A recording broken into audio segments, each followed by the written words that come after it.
Yo, what's going on, guys? It's your boy Jay, and I'm bringing you guys another... Wait, what? Oh, this isn't Black Ops 3. Would you look at that? Black Ops 2. What did I promise you guys? Well, I came through. Today's a Black Ops 2 gameplay, and today's gameplay is actually against, it's a ground war domination game. On the map Meltdown, I'm using the M881 with reflex sight and stock. And what I like about this game is, well, there's two things. There's one I like and one I don't like. The thing that I like is that I'm playing against 3 or 4 players, ex-legendary, few others. You'll see them come up. They kill me a few times. But there's 3 players, I think, who are, like, really, that was one of them right there. Really good players. All 3 of them had 4+ KDs, and I end up doing really well in this game. I think I go 74-5. So yeah, I really like that, you know, I wasn't just playing against a bunch of randoms who don't know what they're doing. But at the same time, a lot of it was using kill streaks. As you guys can see, the Lodestar, the VTOL warship, and the K9 unit. You know, it honestly, like, it varies when I play against good players, whether I want to use UAV, counter UAV, and VSAT, or the deadly kill streaks, like the ones I'm using in this gameplay. And I think counter UAV, and VSAT works really well against good players because one of the most important things for a really top player is the UAV. Not just knowing, you know, where the enemy is, but where your teammates are, because then you're able to kind of position yourself in a way such that you know that there's no one coming behind you because you have a teammate, or you know that there's no one coming to the left or right of you because you have a teammate there. And if they do die, then you can turn around. So UAV is really important in lots of ways, and I don't believe there was anything in this game that countered the counter UAV like Assassin Pro did in Modern Warfare 3. So the counter UAV is really good, but in this game these guys were talking a lot of trash before. They looked at my score per minute, they saw my KD, really good stats, and they were like, oh, this guy's trash, he's not going to do anything against us, like, this will be easy. And I did have help from one guy. I think his name was Raining from Above or something. You'll see his name in the kill feed and in the final scoreboard. But I did have a little help from this one guy, but for the most part, I pretty much carried this team. Again, 74-5 against these 3 good players. So, yep. That's pretty much it for the gameplay. Yeah, they talked a lot of shit, and I whooped them, which felt pretty good. And I don't think any of them went positive. And they all had 4+ KDs, so that felt good. So, what I want to talk about this gameplay is parties.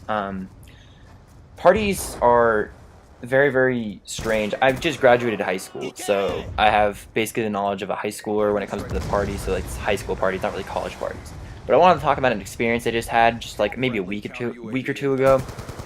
So I was at this person's house, and she has an older brother, and this older brother's in college, right? So he had this party, and it was a college party. And so I went with a bunch of my friends, or a couple of my friends, and I was expecting, you know, oh, college party, and everyone like says, like, you know, they're the best or way better than high school parties, like all that kind of stuff. And to be honest, I was getting bored of high school parties. You know, it's kind of the same thing every party. Loud music, you know, things you expect at parties, girls, dancing, just, you know, the usual. And, you know, sophomore year and junior year, I was like, oh, yes, parties, let's go. Like, I'm so excited. And I was, and I'd have a lot of fun, and, you know, I'd interact with a lot of people. But as time went on, I kind of realized that everything that happened at parties was just the same thing over and over again. And as time went on, I started to kind of interact less. And I'm a gamer, and I like games. So I started to play a lot of Pong, or water Pong. And that's basically all I do at parties now. I mean, if you see me, I mean, you probably won't ever see me, but if you do see me at a party, I'm pretty much at the table, you know, 24/7. I don't really do anything else. And it's not because I don't like anyone, and I like talking to people. I just don't really have fun at the whole party scene. It's not really my thing.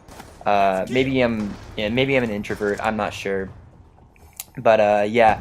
So parties were getting kind of lame. So this college party that we were going to, I was super excited for. I was super ready to, you know, delve into some new, like, really like a new era of my life, because I was getting pretty bored of high school parties. So we get to this house, and literally the first thing I hear when I walk in is 2 drunk people. I recognize them from high school. They're about 2 years older than me. So these two drunk guys are just cussing each other out and fighting. And something that doesn't, I mean, I guess it does happen sometimes at high school parties, but not to the extent that these guys were. And I wasn't intimidated or anything. I mean, it's normal. I've seen it before. Like, drunk people are dumb, right? But I was just, like, kind of weirded out that, you know, people would act this way. Especially to their friends, because I know these 2 guys were friends. So already kind of a weird start. I walk in, that's what happens. That's the first thing I see. We keep going, and there's like this pool, and there's this pool house, and everyone in the pool house is dancing. And it looks like a lot of fun. I get in, and it's this weird EDM rave kind of music that just like totally doesn't resonate with me. I mean, like my ears were shattering. I mean, this music sucks. You have no idea. And these DJs were there, which was pretty cool. I'll give it to them. Like these DJs were pretty cool. They were playing like good music, and they were like professional about it, right?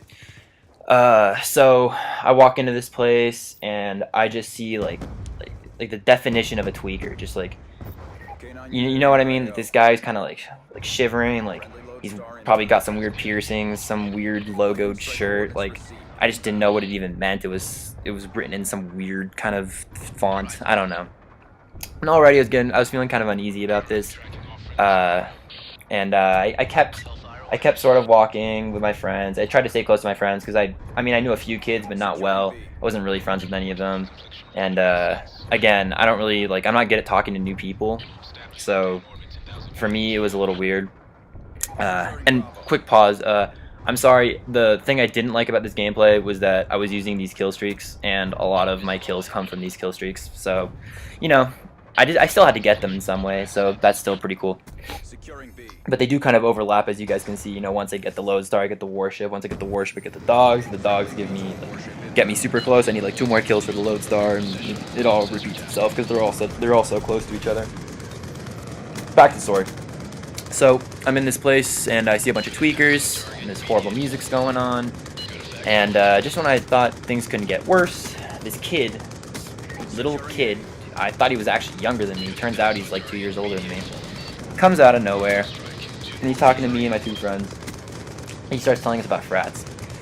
And I swear the whole time this guy was talking, I just wanted to punch him in the face. I mean, like, all he was doing, to me, it sounded like he was just being brainwashed to do this. Like, it was almost like an ad, you know? He was just telling us, like, you have to join this frat. Like, sure, like a lot of the things that people say is true, but like at the end, it's a brotherhood. I swear, this guy could have made his message that a frat is a brotherhood in like 1 sentence. That's all he had to say. A frat is a brotherhood, you should join it. Instead, he takes 30 minutes out of my party. I'm only there for like an hour, right? 30 minutes to tell us how great a frat is. And, like, I talk to other people who've been in frats, and like I know what it's like, and I know, you know, some people like it, some people don't. I'm sure this guy had a good time. I wouldn't have a good time, but a lot of people would. And this guy's just like ruining my night, and I just want to punch this guy in the face, and he just keeps talking. He won't stop talking. So, needless to say, my first college party experience was not too fun.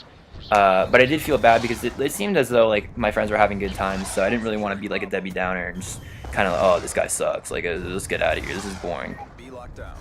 So I stayed, and I acted like I had fun. I mean, it's not something I'd really do again, and it was not the kind of scene that I'm used to. You know, at high school parties, everything's pretty low-key for the most part, unless it's like a really, really big one, but for the most part, you know, it's the same music every party, but it's like, I dig the music. It's like hip-hop, rap, and pump-up music, not this weird EDM stuff. People are dancing, but it's like, I guess I'm more comfortable with it because I'm used to it. But this college party, I mean, you just see people doing the strangest things, and you just, like, it made me so uncomfortable and just so out of place. And the weirdest part was that I saw people my age, like, interacting with these people and having fun with them, and it kind of made me realize like the transition that I'm going through from high school to college. Like, you know, things are changing and other people are getting used to it, I guess. And that's not to say that I need to get used to it, but you know, it's just that like people are changing, and I need to be careful who I'm friends with, because maybe someone I was friends with in high school is going to get into that kind of stuff that I'm not into, and then, I mean, I don't know, I can still be friends with them, but I just don't want to really hang out with them that much. And that just brings me to like a lesson that I've learned over the years, is like, when people are doing something and they're into something and you're not into it, I recommend just not getting into it. Like, it's not worth it. And I get it that, you know, your friends are doing it and you want to be with your friends, but at some points it's just, you know, there's no point in harming yourself just to be, in a way, like you're harming yourself to gain friendship. Like, no, you should be friends with people who you want to actually be with, who are doing things that you want to do, like playing games. That's my thing. All about the games. Life is about games. And yeah, so I really just I just wanted to talk about like parties and how like that experience and how things are really changing in my life. But hopefully it'll change for the better. Anyways, I believe this game is wrapping up. Yeah, 10 seconds left. Again, yeah, I died 5 times, but I pretty much shot on these kids, and they were talking a lot of shit. So yeah, that wraps it up. Oh, this is a theater mode recording, by the way, so sorry about that. Leave a comment, rate, subscribe, like. Thank you very much, and I'll see you guys later.